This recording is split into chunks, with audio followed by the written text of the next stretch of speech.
আসসালামু আলাইকুম everyone. Welcome to my channel Sinus Mom. আপনারা সবাই কেমন আছেন? দূরে কাছে যে যেখানে আছেন আশা করি সবাই ভালো আছেন। আমিও আলহামদুলিল্লাহ ভালো আছি। তো সবাইকে বিজয় দিবসের শুভেচ্ছা। তো বিজয় দিবস কিন্তু অলরেডি গতকালই চলে গিয়েছে। আমার আজকে বলার কারণ হচ্ছে গতকালের ভিডিওটি যেহেতু এটা, তো এজন্য আমি আজকেই বলে দিলাম।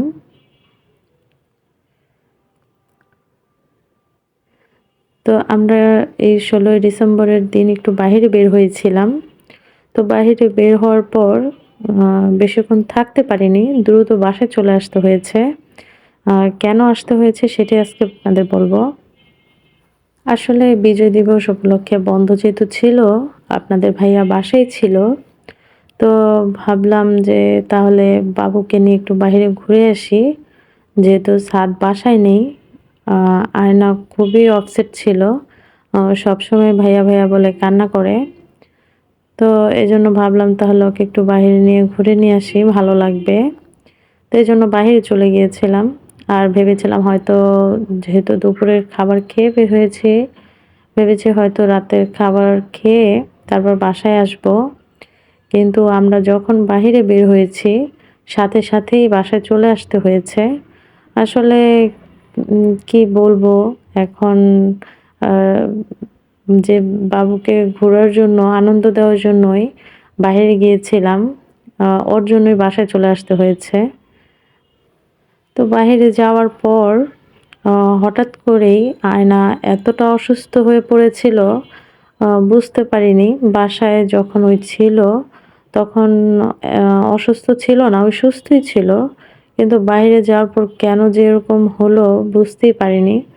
তো আমরা দ্রুত বাসায় চলে আসি ওর এই অসুস্থতা দেখে। আ বাহিরে থাকতে পারিনি আরকি। এভাবে অসুস্থ বাচ্চা নিয়ে তো বাহিরে থাকা যায় না। তো দ্রুত বাসায় চলে এসেছি। প্রায় আধা ঘন্টার মধ্যেই বাসা থেকে যখন বের হয়েছি, বাসায় থেকে বের হওয়া আর আসা নিয়ে প্রায় তার মাঝে আধা ঘন্টা সময় লেগেছে আরকি। তো যাই হোক বাবুকে নিয়ে বাসায় চলে এসেছিলাম। আসার পরও ওই অনেকটা অসুস্থ ছিল। আসলে ওর অনেক ভমিটিং হচ্ছিল। আ কেন হলো এরকম বুঝতে পারলাম না। হয়তো গ্যাসের সমস্যা হয়েছে ওর। যেহেতু ছোট, ও এখনো কিছু ভালোমতো বলতে পারে না। আর যদি কখনো এরকম হয় যে ওই ব্যথা পেয়েছে, হয়তো ওই সেটা বুঝাইতে পারে খুব ভালোমতো যে এখানে ব্যথা, ব্যথা। কিন্তু ওর যে ভমিটিং এর সমস্যা হয়েছে সেটা তো কিভাবে বলবে?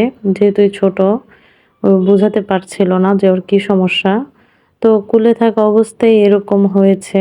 তো যাই হোক বাবুকে নিয়ে তাড়াতাড়ি বাসায় চলে এসেছি। তো ঘোরার থেকে বাচ্চার সুস্থতাটা আগে। তারপর বাসায় আসার পর তেমন একটা সেদিন আর ভিডিও করা হয়নি। কারণ যেহেতু অসুস্থ ছিল, বাসায় আসার পর ওকেই সময় দিয়েছি। সে সময় তো আর ভিডিও করা সম্ভব না। আর এই ভিডিওটা হচ্ছে পরের দিন সকালে ১৭ই ডিসেম্বর। আর এই ১৭ই ডিসেম্বর আ শুধু এতটুকুই ভিডিও না, ১৭ই ডিসেম্বর আরও ভিডিও আছে। যেহেতু ১৭ই ডিসেম্বর হচ্ছে আমার কাছে খুবই স্পেশাল একটা দিন। অবশ্য আপনারা পরের ব্লগেই বুঝতে পারবেন কেন বলেছি একথা। তো যাই হোক এটা হচ্ছে ১৭ই ডিসেম্বর আমি দুপুর দিকে রান্না করছিলাম।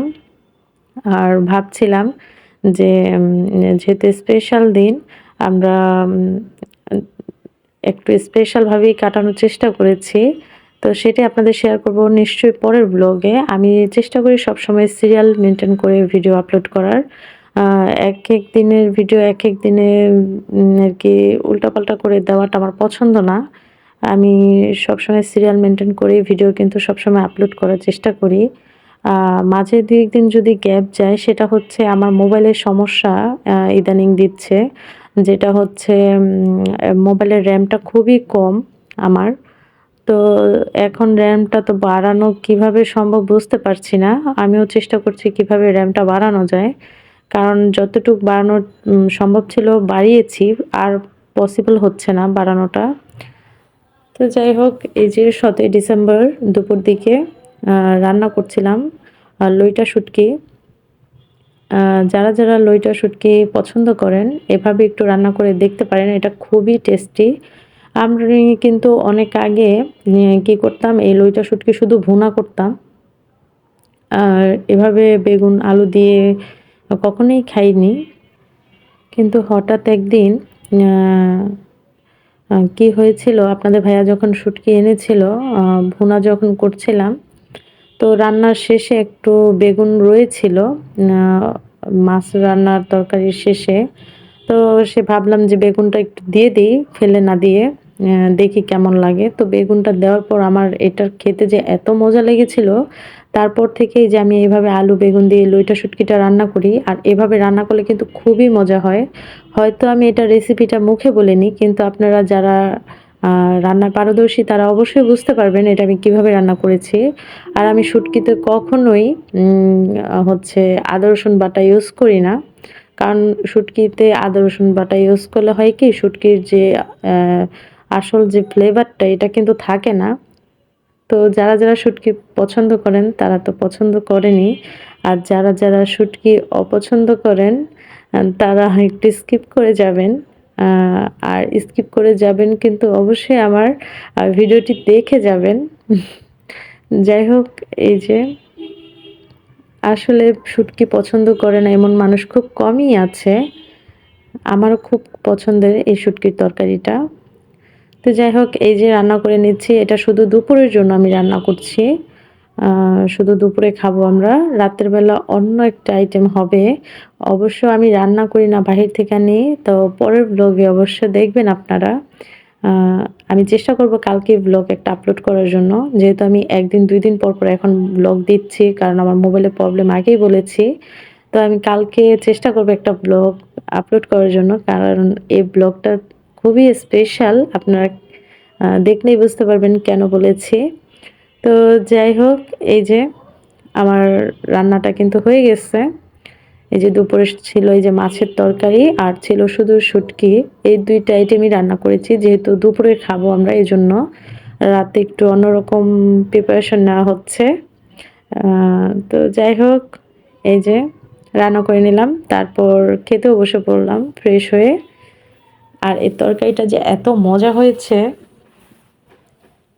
যারা, যারা শুটকি পছন্দ করেন তারা এভাবে যদি শুটকি রান্না করেন আ অবশ্যই আমাকে কমেন্ট করে জানাবেন আপনাদের কাছে কেমন লেগেছে। আশা করি খারাপ লাগবে না। তো এই যে খেয়ে নিচ্ছিলাম। আর আপনাদের ভাইয়ার তরকারিটা অলরেডি বেড়ে রেখে দিয়েছি। যেহেতু ভাত নিতে চলে আসবে এজন্য। তারপর তো আর বিকেলে সেরকম কোনো ভিডিও করিনি। এই যে রাতে আপনাদের ভাইয়া আসার সময় অ্যা ঝাল পরোটা এটা নিয়ে আসছে আর মিষ্টি পরোটা একটা নিয়ে আসছে। সাথে ছিল চিকেনের তরকারি। আর এই খাবারটা খুবই মজা ছিল।